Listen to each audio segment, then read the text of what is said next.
sometimes you're going to be tasked with asking whether an experiment, what a strength or what potential strengths and weaknesses of experiments are here. Yes.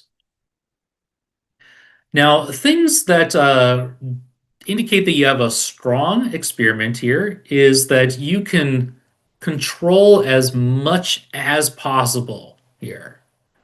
We are eliminating external factors there. Um, so, for instance, like when I did some work in a lab when I was in grad school, the labs were kept at a very consistent 65 degrees. So we were eliminating other factors in there that we knew that like, okay, it's going to be 65 degrees. Fortunately, that meant the offices were also 65 degrees. And so when when I would ride my bike in the summer, first thing I would do was like put on put on extra layers when I got inside. Yeah. Um, but everything this we have the sample groups are representative.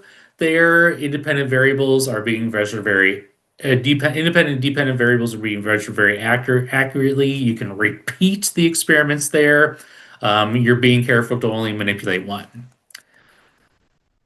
at a time. But experiments can have weaknesses when you have some other issues pop up with the design here. If you have no control group or variables there, that creates problems. But think about initially when we were talking about the tomatoes there. Is weather something that is going to be consistent throughout the season and just year to year? Is weather, can we control weather? Can we play weather gods here? No, unfortunately not. We aren't weather gods there. I mean, there's a storm from the X-Men is, but unfortunately she's actually a fictional character, so we can't do that. Yeah, as awesome as a fictional character as she is, she's still a fictional character. Um, there. So that's like if you think about that's a weakness of an experiment being run outside is that it's there are environmental factors that are just out of our control. There are just variables that pop up there. So if they ask questions about weaknesses of experiments there, you want to be able to think carefully about, okay, what is the problem here? What might be make the data just not bad, not good here? Um, and then you also might be asked about, okay, what can we do to improve this here?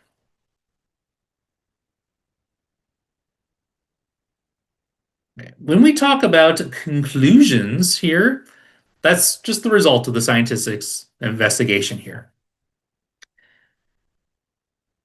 They've got to be supported by evidence there.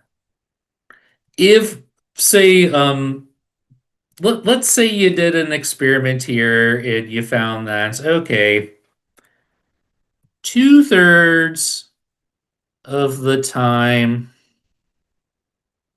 uh, more water led to more tomatoes. Could we conclude that more water is always going to lead to more tomatoes here?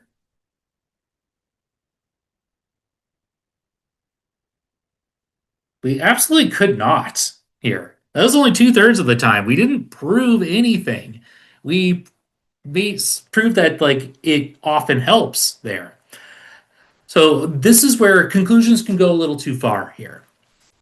And in fact, like I can say from my personal experience from doing scientific writing about the research there, you have to be very careful with that and be very say my research suggests this might be true. More studies should be done to further verify. That is quite literally the type of language that that you use when publishing scientific papers. There. So predictions, scientists will make predictions based on trends there, and you will be asked to make some predictions there. And again, when you're making a prediction, it's not always like, hey, this is definitely going to happen here. It might just say, based on what we see here, we suspect that this might happen. There.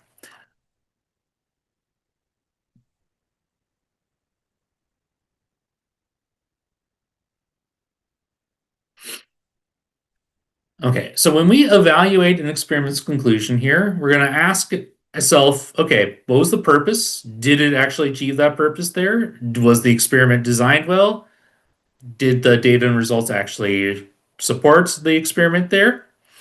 And do the predictions match the trends there?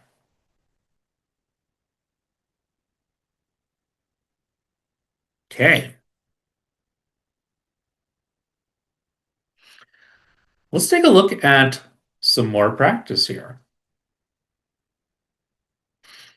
In fact, for the rest of this session here, we got a little less than half an hour left. We're going to be doing some more practice questions here. So in question number 6, this is a good one where we're set up with a specific description here, and we're asked basically to find a scenario that matches up with this description. So we're going to let you all try this one out here. We're going to relaunch the poll, read through the description, think carefully about what matches the description.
What is the big key thing that this thing tells us, our description here tells us about geothermal energy? What is required for geothermal energy?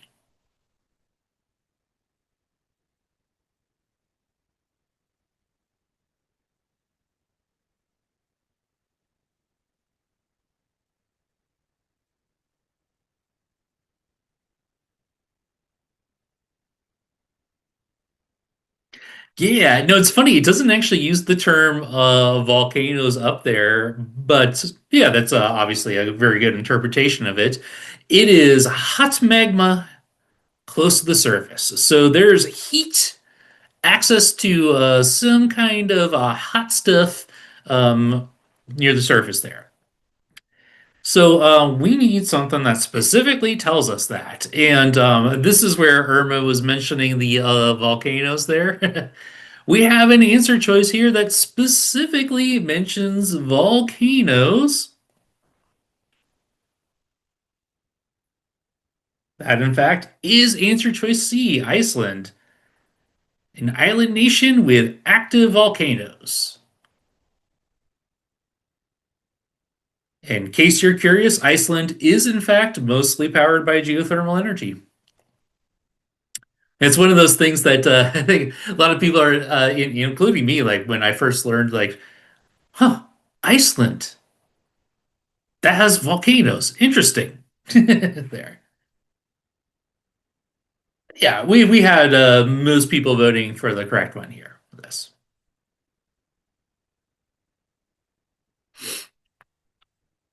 Nice. So that is the specific energy specified here. Um, Answer choice A, different type of energy. D, different type of energy. B, doesn't even talk about energy. There. Okay. So let us know if you have any questions. And if you ever go to Iceland, they're supposed to have amazing outdoor spas there because of all the all the geothermal heat there. Also really cool ethereal music, but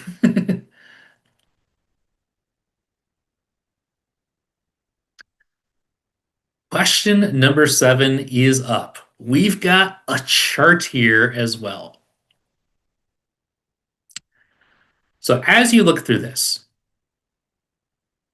look at the general information that's in the chart. Think or make sure, remember from our lessons from the first time here, think about what the chart actually tells us here. Then start analyzing answer choices based off of that.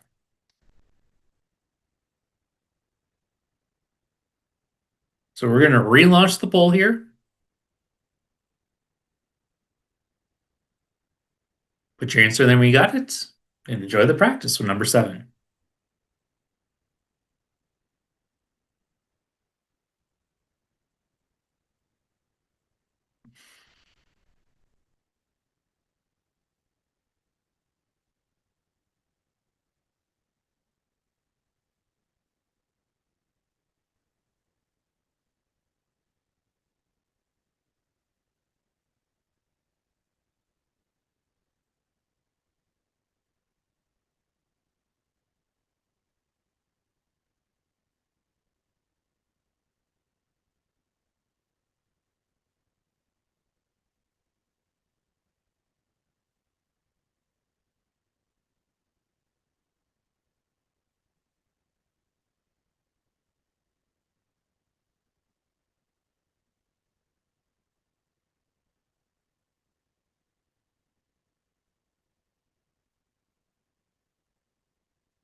And keep those votes coming in. Before we do the reveal here, let's talk a little bit about what we actually see here. Does the temperature follow a very specific trend as we move down the chart here from the troposphere up to the thermosphere? No, it actually like goes down, goes back up. Oh no, yeah. There's that not that direct trend that we might expect. Like for I mean 6 mile more than 6 miles is really far up there, and they're like, well, as we generally know, if you go up higher, it gets colder, but it turns out if you go up really high, it gets warmer again.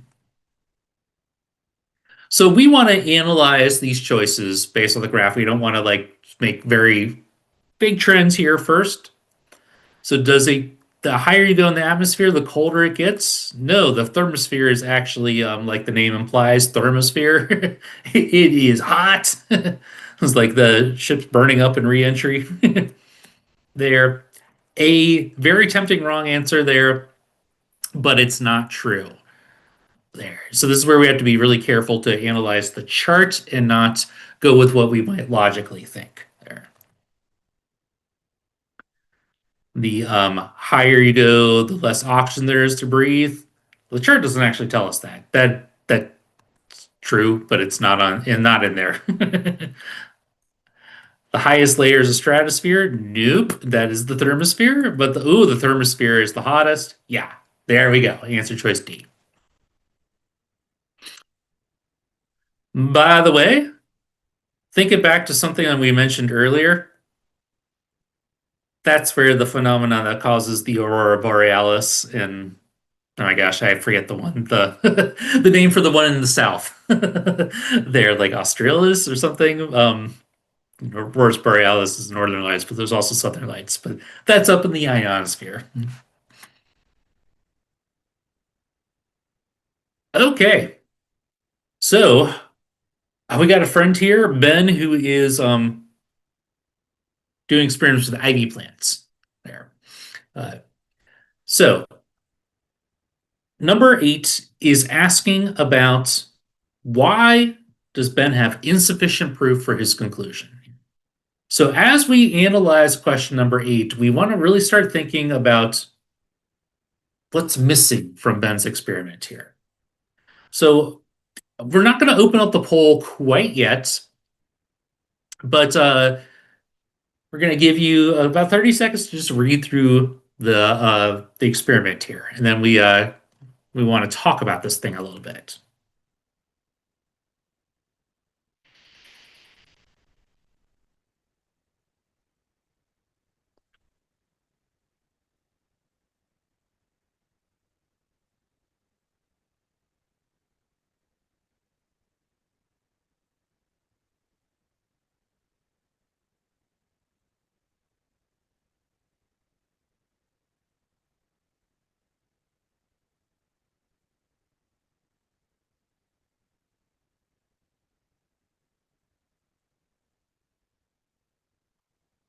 Okay, let's look at our situation here. So Ben here ultimately concluded that the plant absorbed water through its roots. Here.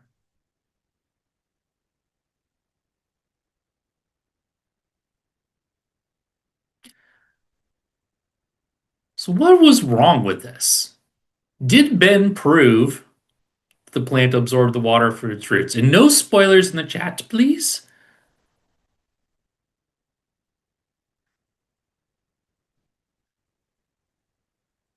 Yeah, did we see any very specific evidence that showed, like, without a doubt that no, we're just talking about the scenario here first.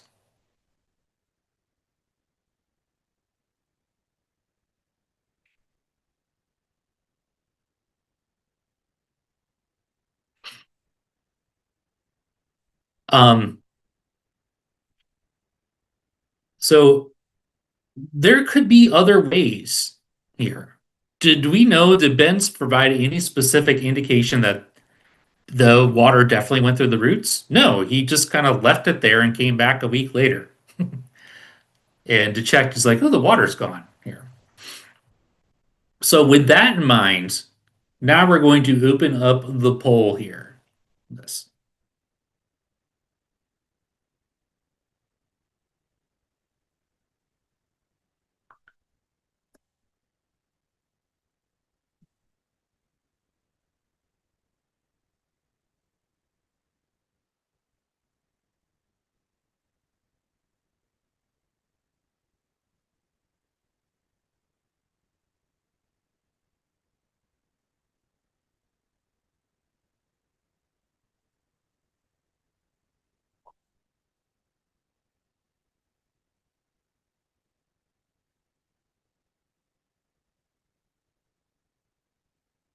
Love what we're seeing here.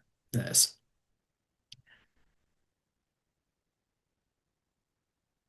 So basically, what we had here, this is almost, to be honest, this is something very similar to what you would see on the LSAT, the test people take for law school here.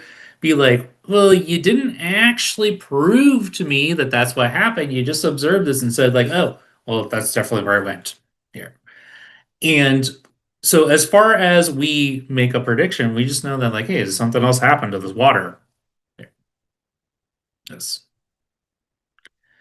Yeah, and like answer choice D, for instance, is like there should have been soil in the jar rather than water. It's like, well, the conclusion was about what happened to the water, so that's just silly. Like, if you're saying we should put soil in there because of the water, that will just completely eliminate this conclusion from the picture here.